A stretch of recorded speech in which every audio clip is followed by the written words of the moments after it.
मांजरीतील आराध्य ज्वेलर्समध्ये 2.55 कोटीची धाडसी घरफोडी, भिंत फोडून सोने चांदीचे दागिने आणि रोकड लंपास.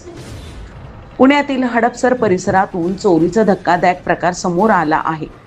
चोरट्यांनी दुकानाच्या मागच्या बाजूला असलेल्या खोलीतून बाथरूमची भिंत फोडून दुकानात प्रवेश करून 2,55,74,455 रुपयाचा ऐवज चोरून नेला आहे. या ऐवजात दुकानातील 211 ग्रॅम वजनाच्या सोन्याचे दागिने, 94 किलो 195 ग्रॅम वजनाचे चांदीचे दागिने, पूजेचे साहित्य तसेच रोख रक्कम याचा समावेश आहे. चोरी झाली माहिती.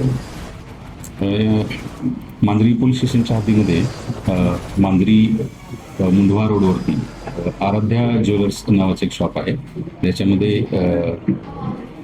12 तारखेला रात्री ते 13 तारखेला पहाटेपर्यंतच्या कालावधीमध्ये घरफोडी झालेली आहे.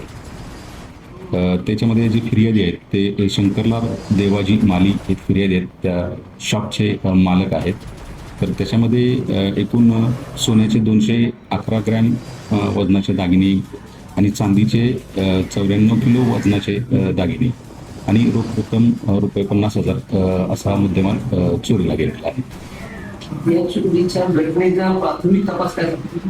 प्राथमिक तपासामध्ये आपण ज्या ठिकाणी चोरी झालेली आहे आराध्या ज्वेलर्स, तर त्याच्या आजूबाजूच्या परिसरातील CCTV आपण चेक करतो आहे आणि याच्यात संशयित मिळून येतील त्यांचा आपण शोध घेतो. सर, चोरांनी भिंत म्हणून प्रवेश केला, हा नियोजनबद्ध हे होता? बरोबर आहे, नियोजनबद्धच त्यांनी केल्याचे प्रथमदर्शी दिसून येत आहे. पारस मुठ्ठा यांचा रिपोर्ट.